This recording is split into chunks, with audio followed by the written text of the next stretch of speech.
Enough already. I'm sick of this, I said before heading back to the recording. The model who got the gig through her father's connections muttered. I'll tell Dad about this, she threatened. You'll regret making my daughter cry. True to her word, I was demoted to a local broadcasting station. But I was determined to prove them wrong. That's when someone unexpected showed up.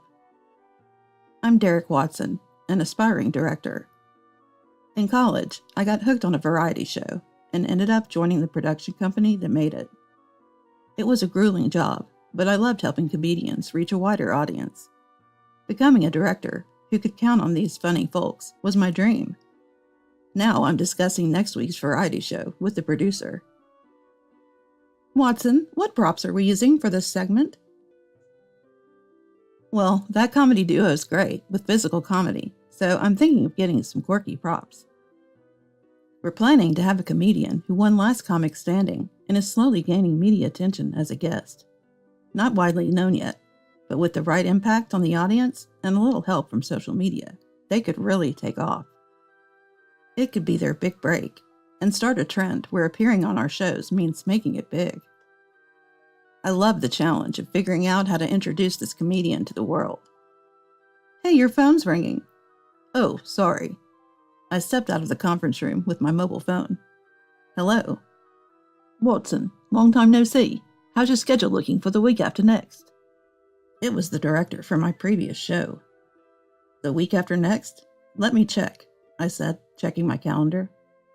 Looks like I'm only handling a couple of studio segments. What's up? How about leading a special program? It's time you handled a bigger show. Really? I'm in. Great. I'll get back to you with the details. I hung up with a huge smile on my face. The schedule for our special program arrived from the director, and the day of our first meeting finally came. Looking at the list of trending comedians and celebrities, my mind was like a buzzing celebration. All I could think about was how to make these people shine in our show. While walking and talking with the assistant director who'd been handling the emails, I was approached from behind. Mr. Watson, long time no see. Ah, Mr. Sanders, it's indeed been a while. Heard you're a director now. I'm looking forward to it. Stop it. I'm only here because of the producer. Jokingly cheerful, Sanders was followed by a woman who looked bored, fiddling with her mobile phone. Noticing my gaze, Sanders introduced her, as if just remembering. Ah, this is my daughter. She started modeling, so I thought I'd get her on the show. Is that so? Nice to meet you. She briefly glanced my way, then went back to her phone. Her name's Nora. Treat her well. I followed Sanders into the meeting room, laughing along, but with a hint of unease. This special program was apparently using several teenage popular models to capture the young demographic. Among them was Nora Sanders, but honestly, her fame was minimal, so she might have to bear with some comedy roles. After the first meeting, I immediately started working on the plan and script. Since I had to handle regular show recordings, I quickly finished the script and asked the assistant director to email it to producer Sanders. I couldn't respond right away, so I handed another version of the plan to the assistant director, just in case. After recording, I checked my emails and muttered in surprise. What? What does this mean? The email from my assistant director included a script with numerous revisions suggested by Sanders. Sanders, known for his on-set input, but not for meddling in scripts, had surprisingly made detailed changes. His preference for not saying anything in advance and going with our plan on the day was one of his good points. Convincing Sanders used to be my job when I was an assistant director. I hurriedly called the assistant director. What's with the script? I asked, unable to hide my irritation, tired from the recording. Well, about that. Turns out Nora was giving her input while Sanders was checking the script. I'm okay with it, but the talents are complaining. You can handle it, right, Watson? Sanders apparently told the assistant director. It was clear from the edits, focused solely on Nora, that it was more about her concerns. Ugh, if you want to make it, put in some effort. I couldn't help but grumble. I had designed her part, so she just had to stand there, making the show work without needing to comment or change or challenge a joke. Being mocked by comedians and just reacting is one of the easiest jobs. She seemed dissatisfied with that, just wanting to appear on TV as a cute model and be admired. Gain some popularity first, was my real thought, but realizing I'd encounter such talents in the future, I told myself it was a step towards becoming a director of bigger shows. I'll have the script revised, ready by tomorrow night. I told this to the assistant director, who sounded weary from coordinating with Sanders, and then hung up. After several more revisions, I managed to suppress my near-explosive anger as we approached the first day of filming. We planned to shoot introductory shots and brief interviews with the models for a pre-shoot segment. As the models waited in the bus, the assistant director rushed over, looking flustered. "Mr. Watson, Nora hasn't arrived and we can't reach her." Checking my watch, it was the scheduled meeting time. We told each talent to arrive 15 minutes earlier than needed, just for situations like this. Well, she'll probably show up soon. I reasoned she wouldn't miss it after all the fuss about the script. I told the other talents that Nora's previous engagement must be running late, and decided to wait a bit longer. However, my assumption proved wrong. Nora was nowhere to be seen, even after 15 minutes, and there was no callback to the countless missed calls. We can't wait any longer. Let's head out. In the end, Nora never showed up for the shoot. Nora didn't come today. What about her introduction VTR? Editing is next week, right? Have her send a selfie with her mobile phone by this week. After telling the assistant director, I headed home. While editing today's footage, I got a call from Nora. Mr. Watson, it's Nora. When's the reschedule for today? No reschedule. It's just an intro shot, so you were supposed to shoot it with your phone. Uh-huh. Isn't it usually shot professionally? I was at a loss for words. You should have come today if you wanted it shot. You didn't answer your phone, right? I was busy with various things today. Just got free, so I'm calling you now. I could hear dance music and excited girls in the background of Nora's call. Busy partying? What are you talking about? Networking? Business? I was too incredulous to even get angry. Anyway, just shoot it yourself and email it to me. Nora started to say something, but I cut her off and ended the call. The following week, I met the assistant director in the editing room. She brought the intro VR data. I ended up shooting this because Nora called me. She's really unbelievable. Well, she is Mr. Sanders' daughter, so let's not make it too public. Next time, it's okay to refuse. My bad for having refused her first and sending her your way. It reminded me of the times I used to vent to the director. As an apology, I'll treat you to a nice meal today. Yes, and I just thanked Nora a bit. You're too simple. Well, it all depends on the footage you shot, right? Got some usable material? Of course, I shot it well. Creating a show together feels like being in a club. I enjoyed the atmosphere of crafting something as a team. A few days later, heading to a 2-part food review shoot, we were again at Nora's mercy. The first part was a food walk around the city, and the second involved a game where the winner gets to eat delicious sweets. During the first shoot, Nora suddenly sat down. My feet hurt, and I can't walk. Despite being told we'd walk around the city, Nora, who came in enamel pin heels, seemed to have developed blisters. We had to stop filming and offered her a Band-Aid. Not this. I need one for blisters. Sorry, this is all we have. Then go buy the right ones. I can't walk otherwise. Initially, the staff and co-stars were worried about Nora, but gradually they began to feel irritated by her selfishness. Sorry, but we're almost at the stop. Can you bear with it until then? Reluctantly, Nora accepted the Band-Aid, seemingly sensing the atmosphere around her. While Nora was getting ready, I focused on chatting with the co-stars to lighten the mood on set. Okay, let's go. And, oh, did my stomach just rumble? Did you hear that? The talents laughed at my joke.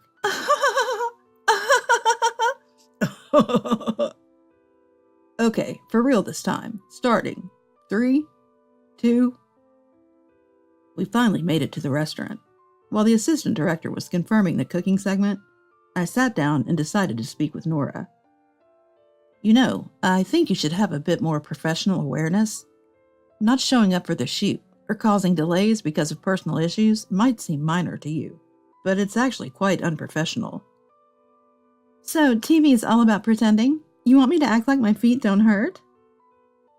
Do you even know what setup means? I'm not saying just endure it, but you knew we'd be walking today, so you could have worn comfortable shoes. Or, if you really wanted to wear those, at least bring blister band-aids. Preparing to give your best performance is what being a professional is about. If you knew all that, Mr. Watson, you should have prepared it. Isn't that lacking professional awareness? I regretted starting this conversation, which was meant to be kind. Well, we probably won't see each other on set again, so you can keep doing your thing. Just no more trouble for today, okay? I couldn't help my sarcasm and returned to the other staff. We finished the shoot smoothly and hurried to the second location. Today's challenge was a 3-sport competition, with the winner getting to eat the trending sweets. Nora's whims surfaced again. Ew, I'll sweat off my makeup. Do I have to do this? The atmosphere on set froze. Well, it's a competition, so not participating isn't really an option. I placated a co-star who half-jokingly suggested competing with the assistant director, and somehow wrapped up the second shoot. Mr. Watson, thanks for your hard work. No kidding, I'm exhausted. Facing talents with higher profiles and seeing that attitude, she's something else. In a way, a big shot. Right, Nora is still more or less in the rated model position. Actually, some rated models have more fans. Well, she's not likely to get popular with that attitude. And then came the day of the studio recording. Midway through the recording, an incident occurred. Nora refused to come out of the dressing room because she didn't like the costume. With the star-studded cast and Sanders absent, I lost my temper. Enough already. If that's the case, you don't need to appear anymore. Your scenes today can all be cut, so if you're not satisfied, feel free to leave. I'll tell Dad. I don't care. You haven't shown up on time even once, and you clearly don't have the motivation. We're fed up. Just decide whether you want to wear that costume or consider today's appearance non-existent. Leaving her with those words, I returned to the recording. Her scene was not up yet, so we resumed recording other segments. Hey, Watson. The person who came back with the assistant director, who went to call her, was Sanders and Nora. Nora, looking like she might cry, and Sanders, furious, marched towards me. What's this about excluding Nora? It's her first recording, and she's nervous. If you can't support a talent in that situation, you're not a professional. Go and learn more. Mr. Sanders, with all due respect, Nora was the one who... I don't want to hear your excuses. I'll make you regret making my daughter cry. True to his word, after the special program ended, I was reassigned to a local broadcasting station. While many people regretted my departure, it felt like a validation that my approach to my work had not been wrong. At my first meeting at the new place. Nice to meet you. I'm Watson. Looking forward to working with you. My first assignment was a local variety information program. Nice to meet you. I've heard about your situation. Tough break. I'm the producer Smith, and this is Rosalie, the new announcer. She'll be the main presenter of the program you'll be handling, so take good care of her. Nice to meet you. I might have many shortcomings, but I look forward to your guidance. I was impressed by her dignified voice and refined demeanor. I felt we could work well together. That intuition was right, and soon, as the person in charge of the set, I teamed up with Rosalie to boost the program. Ah, Derek, about that matter. That idea? A similar concept was on a talk show yesterday, so let's try a different approach. As we brainstormed various ideas together, we started to understand each other with simple words, and even our spontaneous phrases and habits became similar. Rosalie was incredibly dedicated. She went beyond the typical duties of an announcer, negotiating appearances herself and sharing interesting topics from a unique female perspective. Having worked mostly with comedians, I was initially hesitant in interacting with announcers and intellectuals, but Rosalie always supported me in those situations. One day, about 6 months after my transfer, she asked me a question. I've always wanted to ask, why were you transferred despite being so good at your job? Hasn't Mr. Smith told you? Actually, I told Rosalie about my ordeal with Sanders and the others. Normally, quick to nod or laugh during conversations, she stayed silent after my story, her fists on her knees trembling slightly. What? That makes no sense. Why should you be demoted because of those people? I had never seen Rosalie so emotional. Since I started working with you, an old colleague said I look happier. You must be working with a good person, they said, so I don't want those people to ruin your talent. We must prove them wrong someday. Knowing that Rosalie felt this way warmed my heart, as I had been content here. Then an email arrived from my old department. With the growing convergence of the internet and TV, our company was launching a joint project with several broadcasting stations. I didn't want anything to do with those people again, but this project was on a much larger scale than the special program. The desire to prove them wrong overcame my reluctance. Rosalie, my company, sent this project proposal. That's great. It's a big project, so if we succeed, we can definitely show them. Yeah, and would you mind helping me with it? It would be a great support to have you. Me? I'd love to. Rosalie's eyes sparkled with excitement, and I vowed not to let her down. We must succeed. A year later, at a meeting at the headquarters, I heard a familiar voice behind me. Well, if it isn't Watson, what are you doing here? Mr. Sanders, long time no see. Nora's here too, I see. After you left, Nora became a regular, and is now quite popular, unlike you. How's the local program? Just right for you, I guess. You can do whatever you want, right? I felt irked by their condescending laughter, but wanting to maintain composure in front of Rosalie. I chose a mature response. Well, I've learned to think about what kind of viewers I'm reaching, and what's demanded, rather than trying to please everyone. It's been a good experience. You two are still the same, I see. Unlike you, we're on a fast track to success. Nora's involved in big projects now, and being popular is tough. And who's this with you? Well, she is. Before I could respond, Rosalie straightened her posture and introduced herself politely. Nice to meet you. I'm Rosalie. Watson was under your care back then. Though her introduction was just her name, I stayed silent beside her. Are you two dating? You should leave this guy. There's no chance he's returning to the headquarters. You should catch someone like Dad. No, they're a good match. Living a modest life in the countryside must be blissful. We're so busy we can't even rest, but they have all the leisure in the world. Oh, right. They're perfect for each other since neither can succeed. Glad you found someone suitable. Sanders and the other continued to mock us theatrically, and I barely held back from lashing out. Excuse me, but you mentioned being popular. What show are you on? I'm not familiar with your name. You don't know me? That's unbelievable. Maybe they don't broadcast my show in the countryside. No, I mean, could you tell me the name of your show? You might be the main presenter of a significant program, right? Nora's show, as far as I knew, was a late-night 15-minute slot. You might not be as ambitious, and that's fine. But if you're in the TV industry, you should stay educated. Ignorance is a sin. Enough already. Listening quietly while you say whatever you want? As I finally could not hold back my retort, a figure appeared behind Sanders. Are you Mr. Watson? It was the head of the TV station. Yes, that's me, but how do you know my name? See, I told you not to come, Dad. Rosalie's words, tinged with a slight dissatisfaction, caught me off guard. Sanders seemed equally shocked. Dad? I always hear about my daughter from you. She can be quite stubborn, so I hope she hasn't been causing any trouble. Trouble? On the contrary, I'm grateful for all the support she's provided. It dawned on me then. Both the station head and Rosalie shared the last name Nelson. That's why Rosalie didn't mention her last name. Well, that's good to hear. Since meeting you, she's finally started making sense. I've wanted to thank you personally for a while.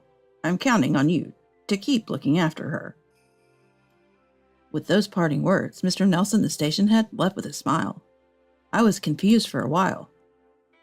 "Hey, Dad, who was that person just now? Someone important?" "Idiot, that's the head of the TV station." "But she called him Dad." "I'm sorry. I had no idea she was the daughter of the station head." While I was dumbfounded by Sanders' sudden change of demeanor, Rosalie merely smiled and turned to leave. "Come on, Derek. The meeting is about to start. Let's go." Rosalie pulled me towards the meeting door.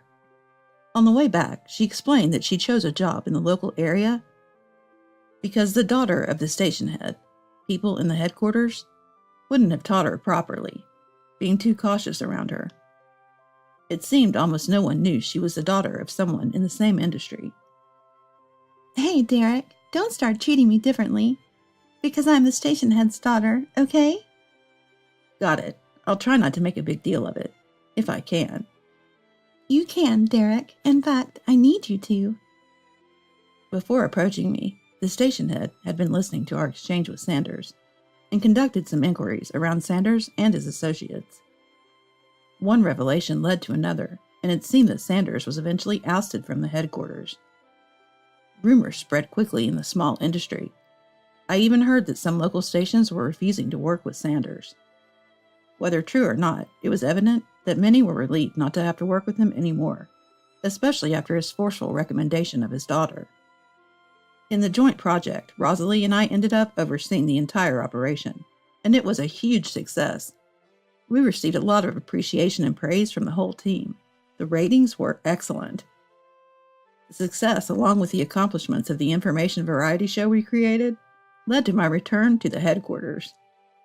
2 years later, Rosalie, having gained substantial experience and skills in various programming from the show we created together, was transferred to the headquarters as a hybrid announcer capable of handling both variety and news.